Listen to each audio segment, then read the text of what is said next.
"Don't open that bag!" Little Boy screamed at the bikers. What they found inside stopped the entire club cold. The little boy screamed at the bikers not to open that bag. His face was white with terror. What the Iron Brotherhood Motorcycle Club found inside would lead them down a path darker than anything they had ever faced. And the boy knew something they didn't. It starts on a Thursday afternoon at Mac's Diner off Interstate 40, outside Knoxville, Tennessee. 12 members of the Iron Brotherhood are finishing lunch after a charity ride for veterans. Their bikes line the parking lot, chrome gleaming under the spring sun. President Marcus "Reaper" Stone is paying the bill when the diner door swings open. A boy stumbles inside. Maybe 8 years old. His clothes are dirty, his sneakers untied. He is breathing hard like he has been running. The kid's eyes scan the room and lock onto the leather vests with the Brotherhood patch. He walks straight to Reaper.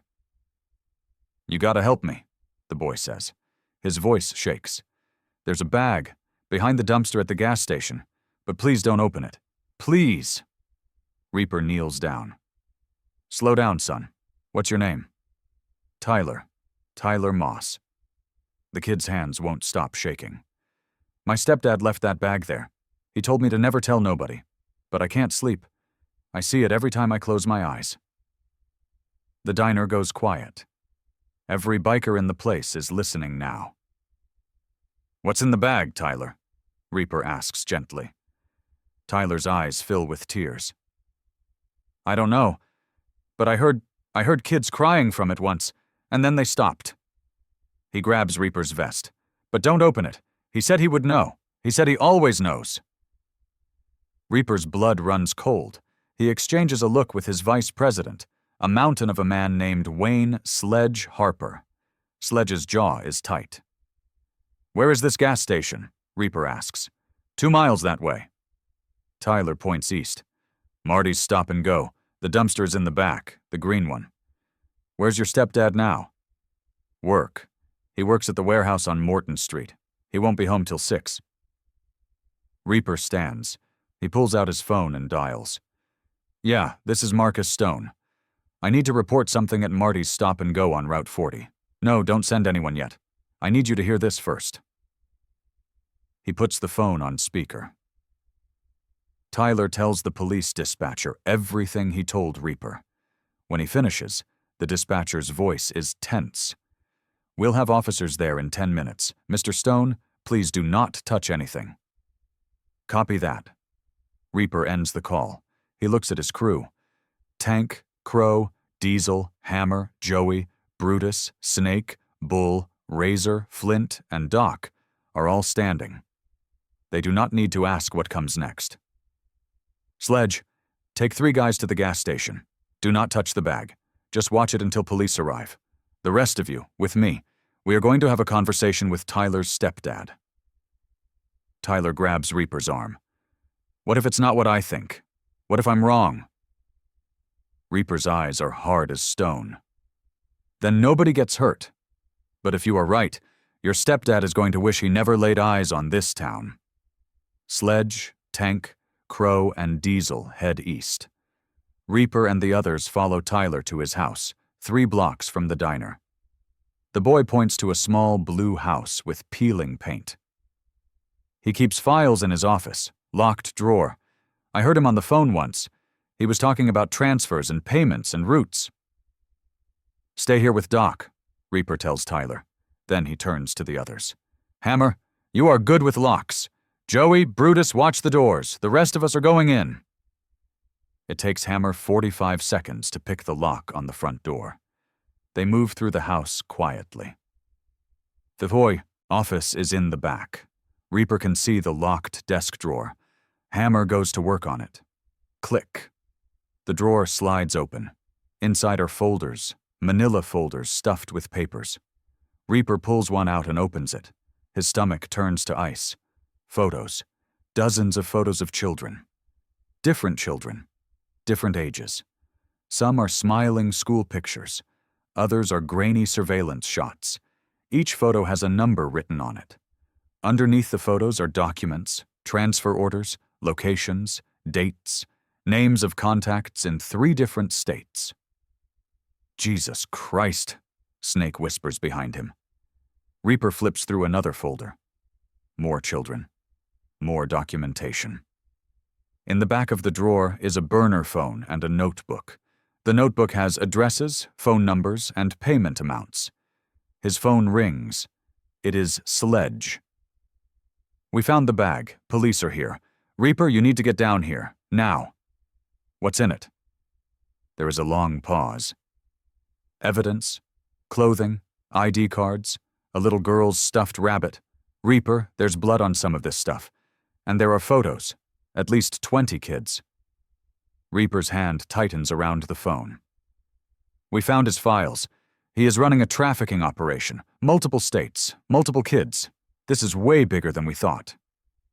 FBI is being called in. They want everything untouched. Tell them we found his records. We are leaving them for the police. But we are going to pay this guy a visit first. Reaper ends the call.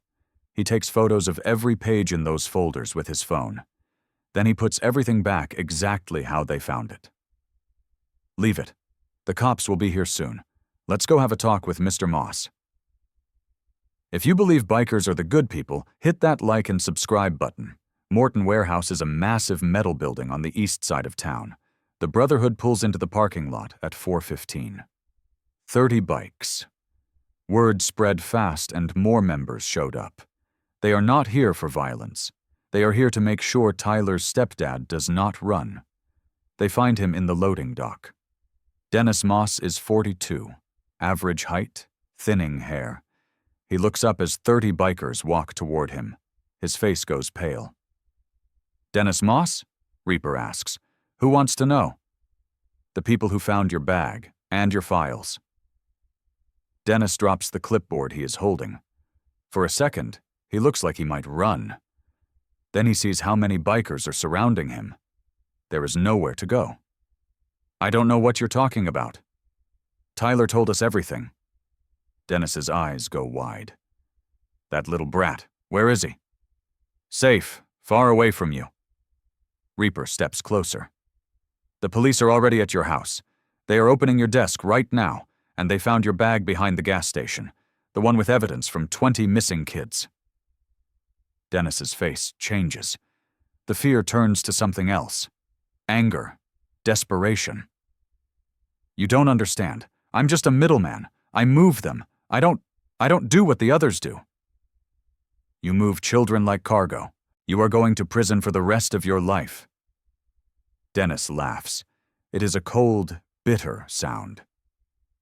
You think I am going to prison?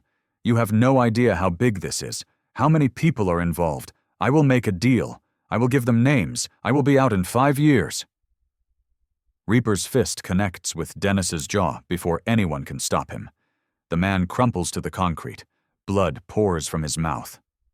You are not getting out in 5 years, Reaper says quietly. We are going to make sure of that. Police sirens fill the air. 6 squad cars pull into the parking lot. FBI agents are with them. They rush toward the scene. Marcus Stone? A woman in an FBI jacket approaches. I'm Agent Patricia Carmichael. We need to talk. The agents take Dennis into custody. He is screaming about deals and lawyers. Nobody is listening. Reaper hands Agent Carmichael his phone with the photos of the files. She scrolls through them. Her face hardens. This is a major trafficking network. We have been tracking activity in this region for 2 years, but we never had a break like this. How many kids? In these files? At least 25. But if this is part of the network we think it is, there could be more. A lot more. Reaper's hands are shaking. Tyler Moss, the boy who reported this. He needs protection. He will get it. We will put him and his mother in protective custody tonight. Mr. Stone, you and your club just helped us crack one of the biggest child trafficking cases in the Southeast. The investigation moves fast. Dennis Moss sits in an interrogation room and tries to make a deal. He offers to give up his contacts. He promises to testify. He swears he never hurt anyone himself. He was just logistics, he says. Just the delivery man. The FBI does not take his deal. They do not need him. The files from his office give them everything: names, locations, contacts, payment records, financial transactions. Agent Carmichael and her team work through the night.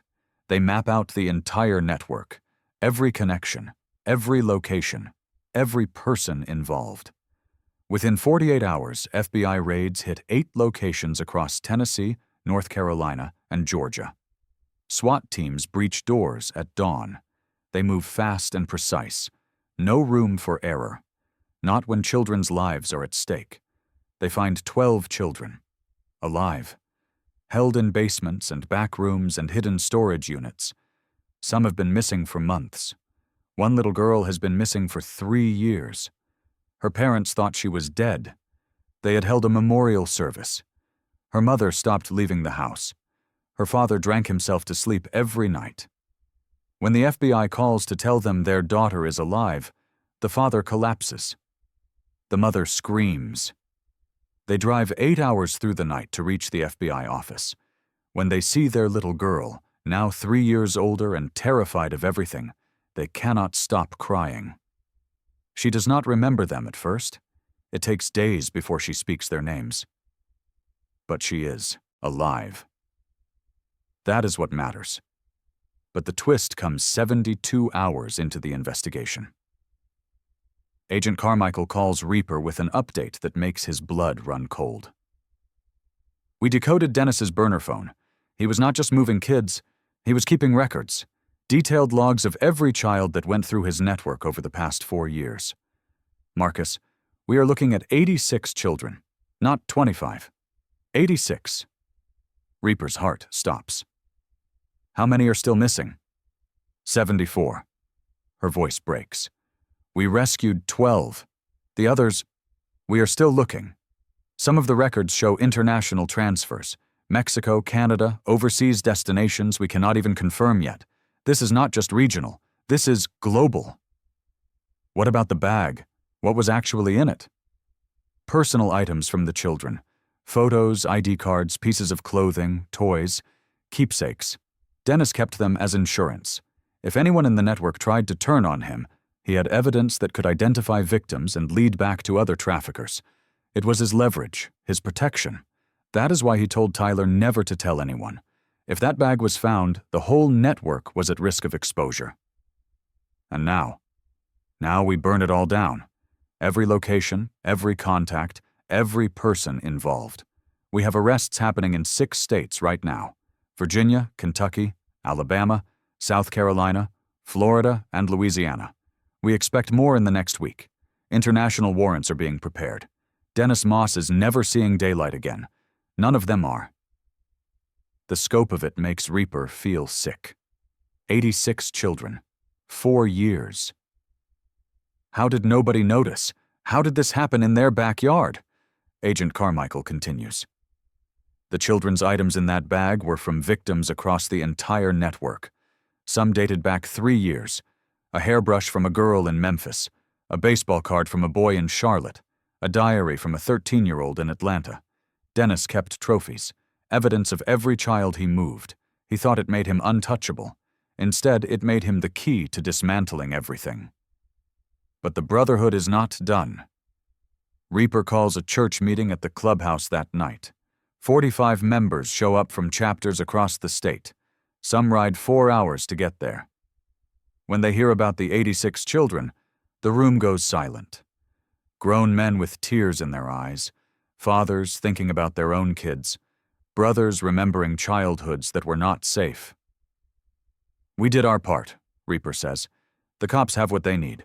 But those 74 kids are still out there, still being held, still being moved, still being hurt, and we are going to help find them. The room erupts. Every hand goes up. Every voice says yes. The Brotherhood forms a task force, sledge volunteers to lead it. They create a dedicated phone line. They build a website with photos of the missing children. They work with the FBI, sharing information, distributing flyers, monitoring social media for any hint or clue. They coordinate with other motorcycle clubs across the country. The Mongols in California, the Outlaws in Michigan, the Hells Angels in New York. Everyone puts their colors aside. Rivalries mean nothing. This is bigger than territory, bigger than pride. This is about children. The Brotherhood sets up watch stations at major truck stops along Interstate 40. Members take shifts. They watch for suspicious vehicles. They talk to truckers. They hand out flyers with photos of the missing children. They train themselves on warning signs. A child who will not make eye contact. An adult who answers all the questions. Someone who looks terrified of the person they are with. Within 3 months, 16 more children are found. Some are in truck stops, just like the bikers suspected. Some are in cheap motels on the outskirts of cities. One is found in a shipping container at a port in Los Angeles, scheduled to leave the country in 3 days. The bikers who spotted the suspicious activity saved her life. Every rescue is a miracle. Every phone call to parents is heaven and hell at once. Your child is alive. But they will never be the same. The trials begin 18 months after Tyler walked into that diner. Dennis Moss is the first to face a jury. The courtroom is packed. Parents of missing children fill the gallery.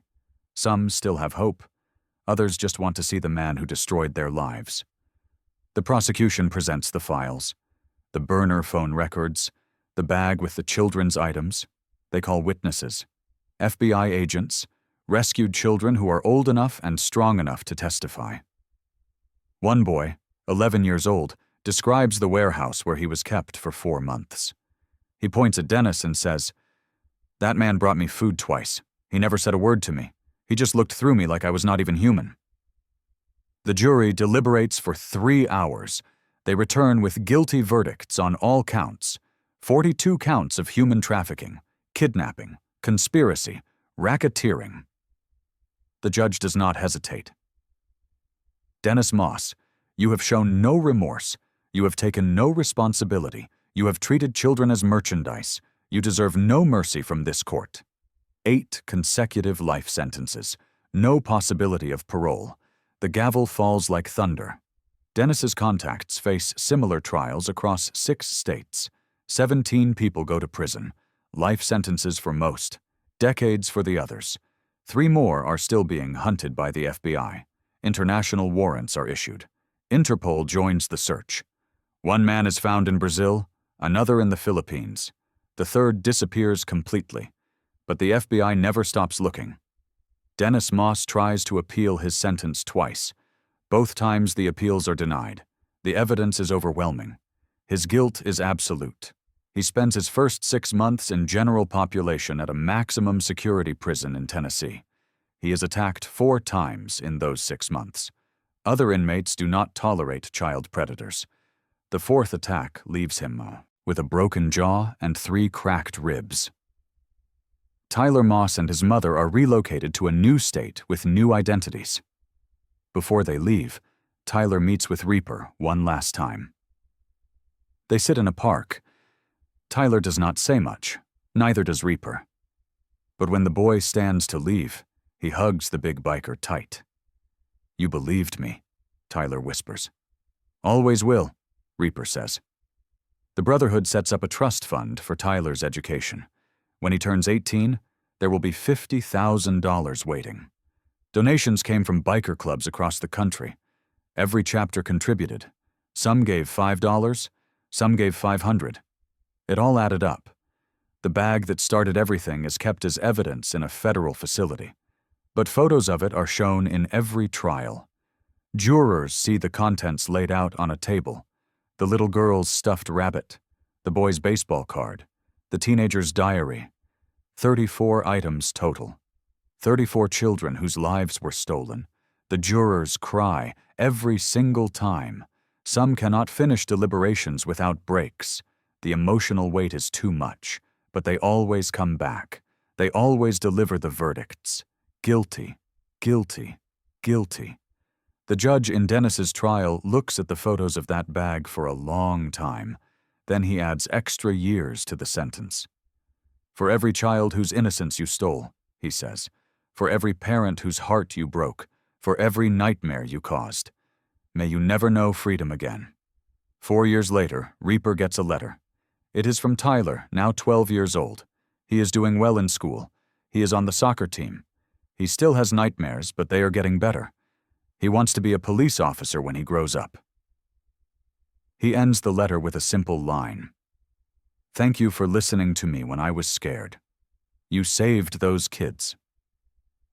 Reaper frames the letter. It hangs in the clubhouse next to a photo of the Iron Brotherhood on the day of the charity ride. The day Tyler walked into that diner. The day everything changed. The FBI credits the Iron Brotherhood with helping to dismantle one of the largest child trafficking networks in U.S. history. 63 of the 86 children are eventually found. 23 are still missing. The search continues. Agent Carmichael visits the clubhouse once a year. She brings updates. She brings photos of recovered children reunited with families. She brings hope. And every year, the Brotherhood donates money to organizations fighting trafficking. Last year, they raised $200,000. Dennis Moss tries to appeal his sentence. The appeal is denied.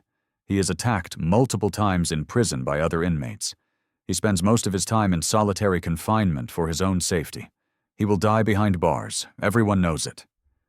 The little girl's stuffed rabbit is eventually returned to her family after the trials. She is 9 now. She sleeps with that rabbit every night. Her parents send a photo to Reaper. The girl is smiling. She is safe. She is home. Tyler never stops thanking the bikers. He sends a Christmas card every year. Last year, he sent a photo of himself wearing an Iron Brotherhood support t-shirt. Reaper keeps every card. The Brotherhood patrols rest stops and truck stops more often now. They watch for signs. They talk to people. They train their members on what trafficking looks like. 3 more children are rescued in unrelated cases over the next 4 years because a biker noticed something wrong. The diner where Tyler found them becomes a regular stop. The owner puts up a plaque, where courage met compassion. The bikers leave big tips every time. And that bag? The green duffel bag behind the dumpster? It became a symbol, a reminder that evil hides in plain sight, but also a reminder that one scared kid and 12 bikers on a Thursday afternoon can change everything. The Iron Brotherhood has a new patch now. It is worn on the back of their vests, just below the club logo. It shows a small hand holding a larger hand. Underneath it says, "Protect the innocent." Every member wears it with pride. Reaper still thinks about Tyler's face that day, the terror in his eyes when he begged them not to open the bag. The kid knew something was wrong. He knew it could be dangerous, but he told someone anyway. That took more courage than most adults have. That is what the Brotherhood stands for now. Protection. Justice. Courage. They ride for the kids who cannot speak. They fight for the victims who have no voice. They stand between evil and innocence. And if you come at a child in their town, you better pray the police find you first. Because the Brotherhood never forgets. And they never forgive. Like and subscribe for more stories like this.